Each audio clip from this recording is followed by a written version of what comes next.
이 그래프는 마이크로소프트에서 나온 것 같아요. 뭐를 나타내는 그래프냐면 인공지능이 인간의 언어를 언제쯤 정복하는가에 대한 그래프입니다. 보시면 인간의 음성 인식을 제대로 하느냐, 몇 퍼센트 오류가 나느냐에 대한 거거든요. 그래서 보면은 1990년에는 거의 100% 오류가 났죠. 그러니까 아예 인식을 못했다는 얘기고요. 2000년도에는 한 30%에서 50% 정도 사람의 말을 들으면 오해를 한다는 거죠. 근데 2009년부터 급격하게 곡선이 밑으로 내려오기 시작합니다. 그럼 이 옆에 한번 퍼센트를 볼까요? 95%까지 인간의 음성을 인식한다는 겁니다. 제대로. 근데 이게 2011년쯤이에요. 올해가 2016년이잖아요. 그러면 이 곡선이 더 내려왔겠죠? 10년. 여기가 지금 2020년이거든요. 이 그래프가 연결된다면. 그러면 여기가 2016년이잖아요. 여기가 근데 사실 이 그래프를 잘 보시면 2020년까지 안 간다는 걸 알 수가 있어요. 보세요, 각도를. 여기가 2020년이잖아요.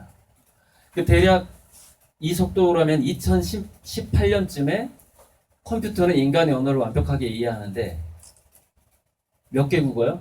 제 생각엔 한 300개 언어를 다 이해하는 게 2020년이면 완결될 거라고 봐요.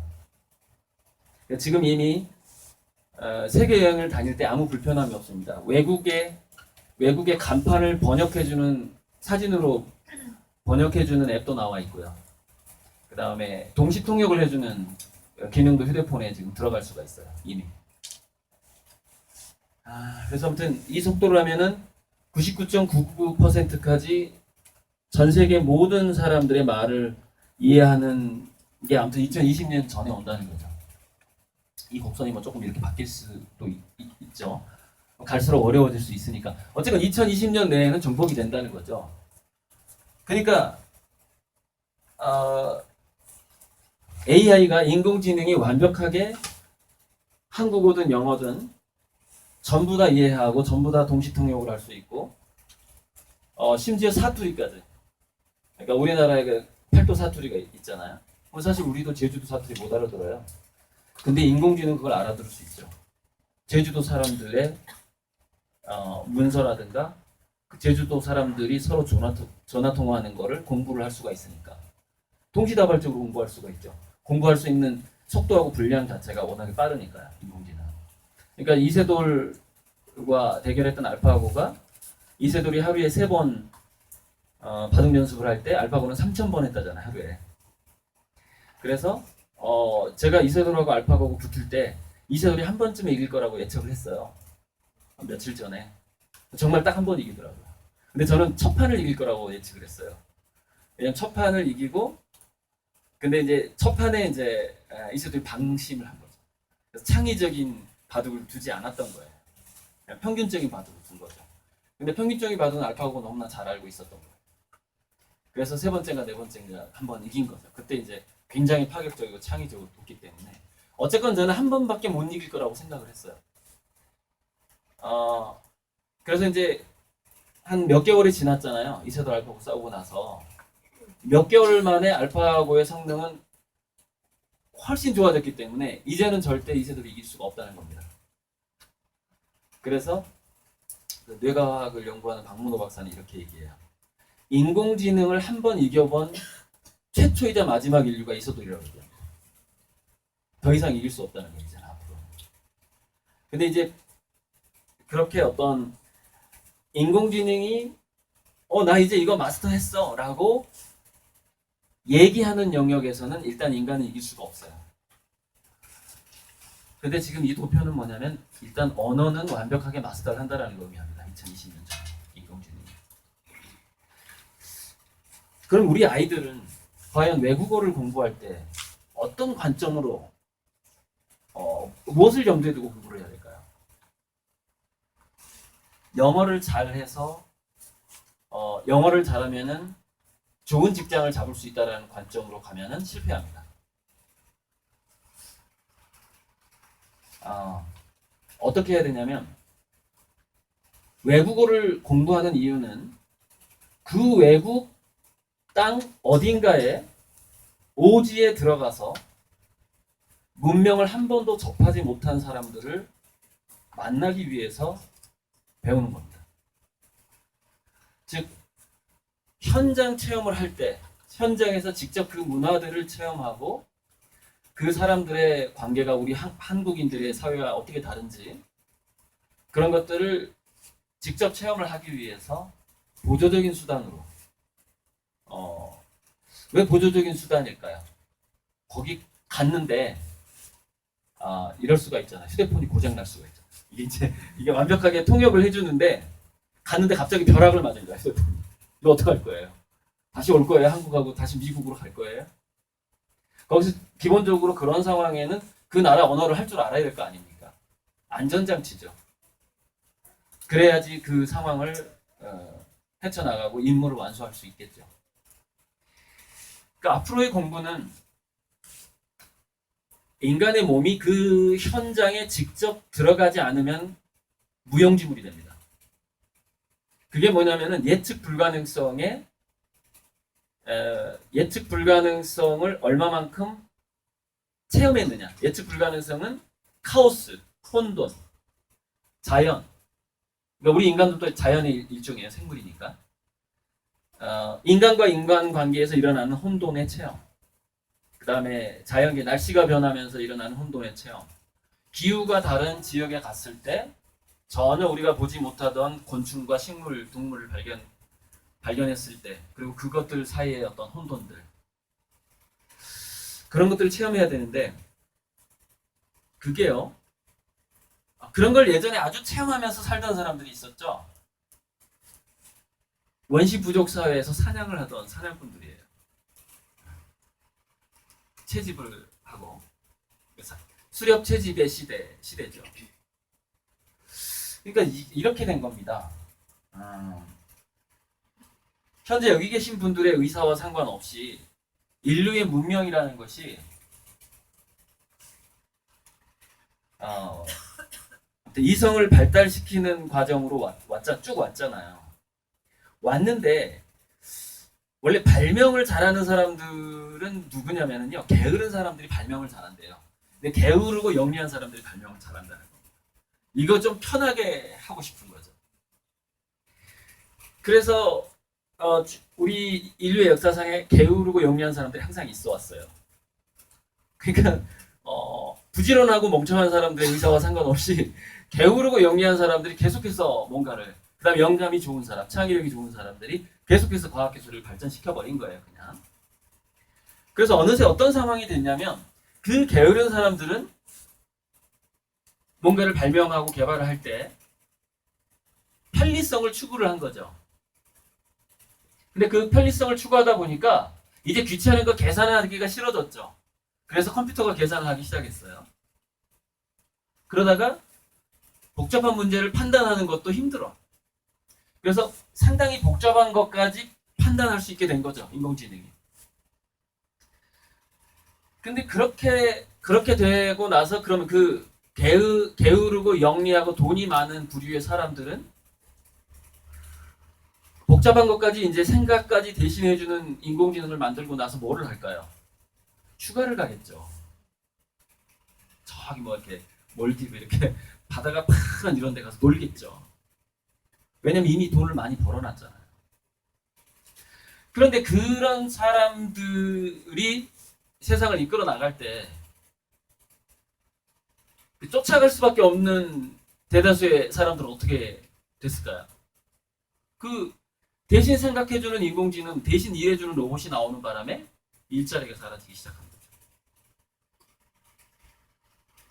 그러니까 이거는 문명의 발전이라는 것은 입장에 따라서 천국과 지옥을 오가는 겁니다. 누구한텐 지옥이고 누구한텐 천국이에요. 제가 강의를 하는 목적은 같은 지구상에서 살아가면서 이제 각각 사람들은 천국과 지옥을 맛보기 시작할 거예요.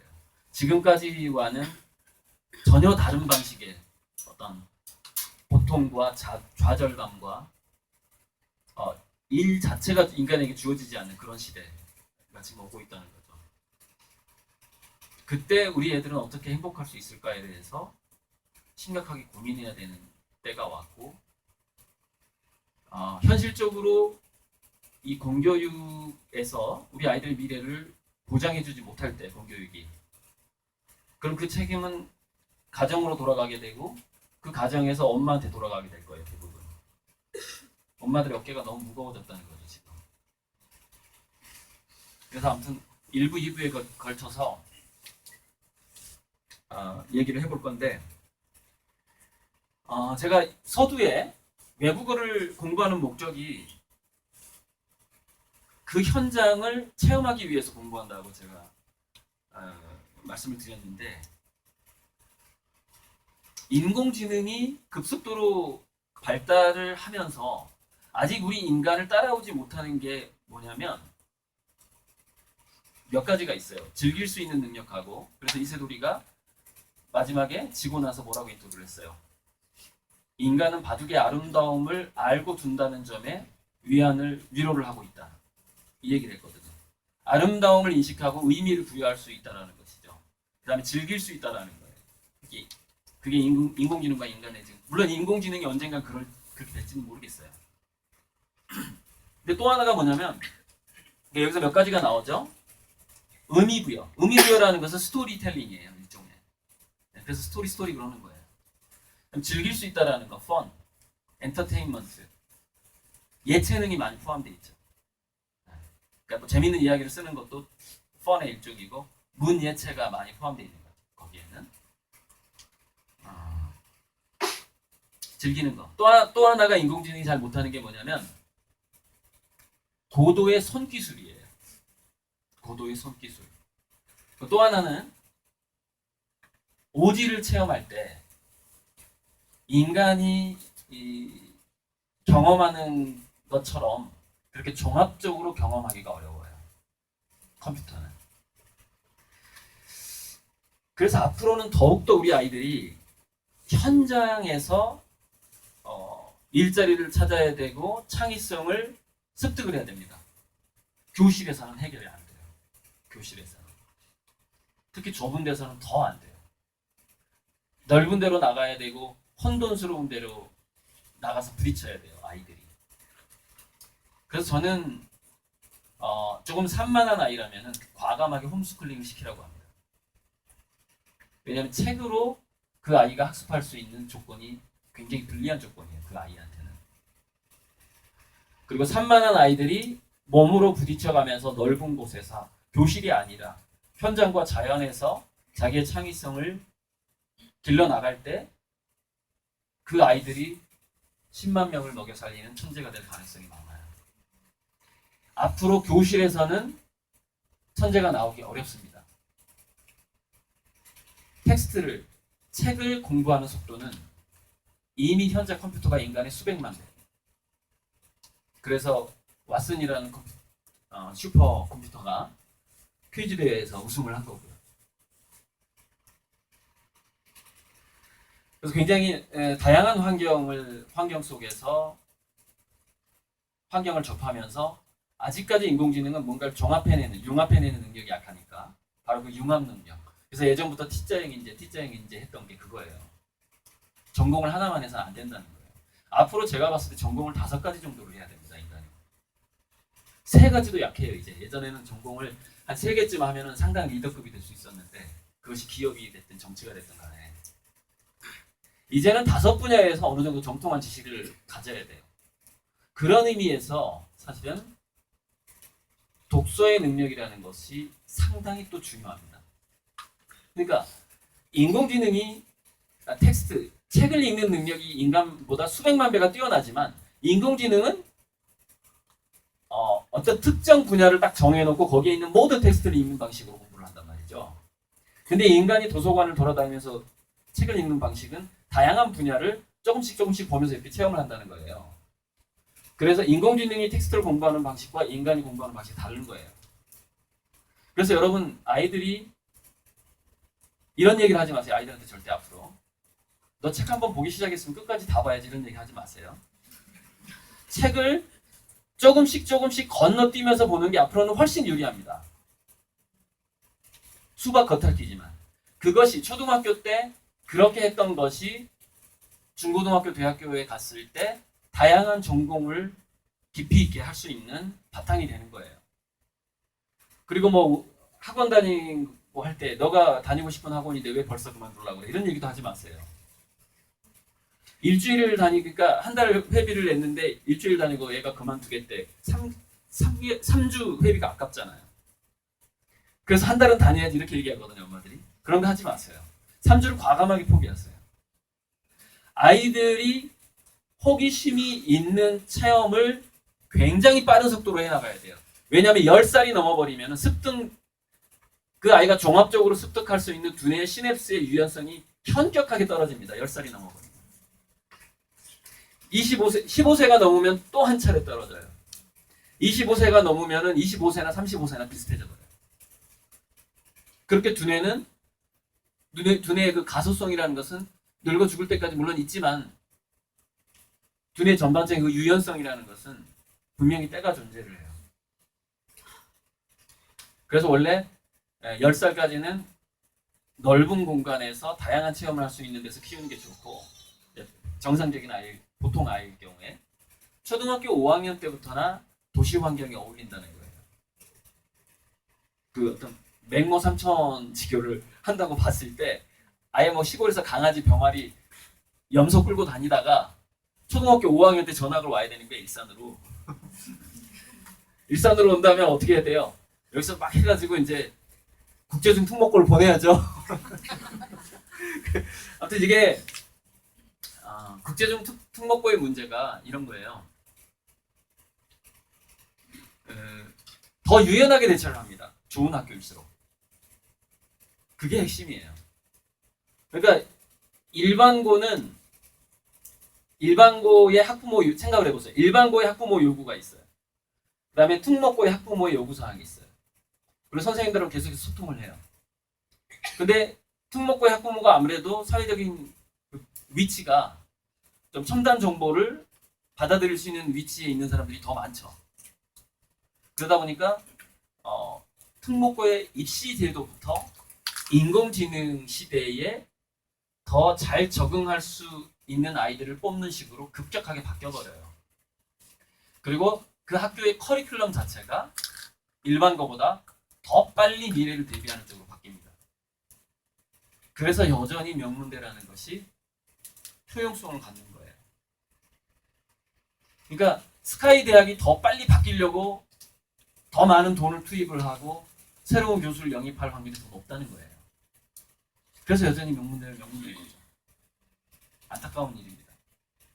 아무튼 여기까지 1차 마무리하고요.